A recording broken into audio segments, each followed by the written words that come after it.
Sadhgurunath Maharaj Ki Jai, and welcome to Jagadambe Reads the Holy Books of India, ShrimadBhagavatam152.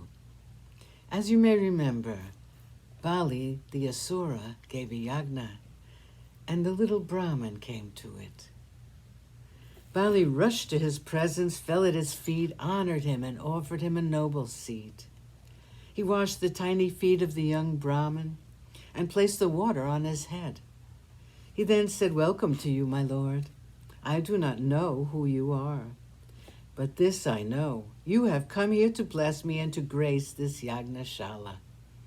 To me you look like the tapas of all the Brahmarshis, taken collectively and given a form. By your coming I have been blessed, and so have my forefathers. My life is now made pure because of you. By placing the water of your feet on my head, I feel that I have become purified of all my sins, and my Ashvamedha Yagna has become fruitful. Tell me, my lord, what can I do for you? Great souls like you bless their devotees by asking them for some favors. That is the privilege of a Brahmin, and the good fortune of a Kshatriya is that he can grant it. A Brahmin blesses by asking, and a Kshatriya is blessed by the act, granting the favor. Tell me what I can give you. Do you want the earth, or gold, or houses?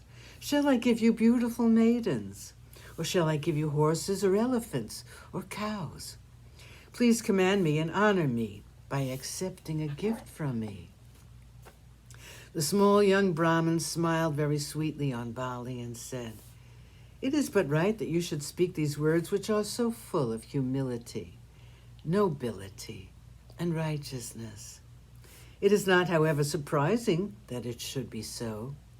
The great Shukra and the Brigus are your acharyas. And as for your ancestors, your grandfather was the great Prahlad.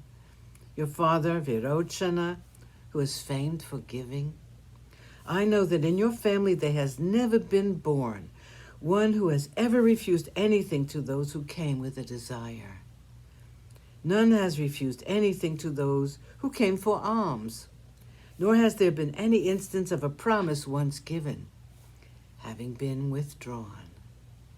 Hiranyaksha, who was your ancestor, had put but one weapon in his hand, and that was the Gada. With the help of just this Gada, he had conquered all the three worlds, and he was unhappy that he could find no one powerful enough to fight with him. When Narayana in the form of a Varaha met him in a fight, when he was carrying the earth to the surface from Rasatala, when Varaha was challenged by Hiranyaksha, Hiranyaksha fought with Varaha, and he was killed. But believe me, the Lord was not happy about it at all, because he often remembered the prowess of Hiranya and felt that he was not a conqueror at all. And then what happened? Hiranyakashipu, when he heard that his brother had been killed, rushed to the Vaikuntha to kill Narayana. Looking at him with his trident upraised, Narayana thought to himself, "Wherever I go, this Hiranya is sure to chase me. And incidentally, he will destroy all the spots where I am known to dwell. His eyes, his mind, and his thoughts are all turned outwards, and so I will enter his mind." Accordingly, when he inhaled breath, Hiranya inhaled the Lord also, who had assumed the form of the tiniest of tiny particles. Hatred for the Lord is more intense than love for the Lord. And because of his hatred, because of his thinking of him night and day, Hiranyakashipu attained death at the hands of the Lord himself. As for Virochana, your father, has there been a giver as great as he? Once the Devas came to him as beggars, assuming the form of Brahmins. Even though he knew that they were Devas, your father gave them his very life, since they asked for it. And it was the rule in his life never to refuse alms to anyone. Sadgurunath Maharaj Ki Jai.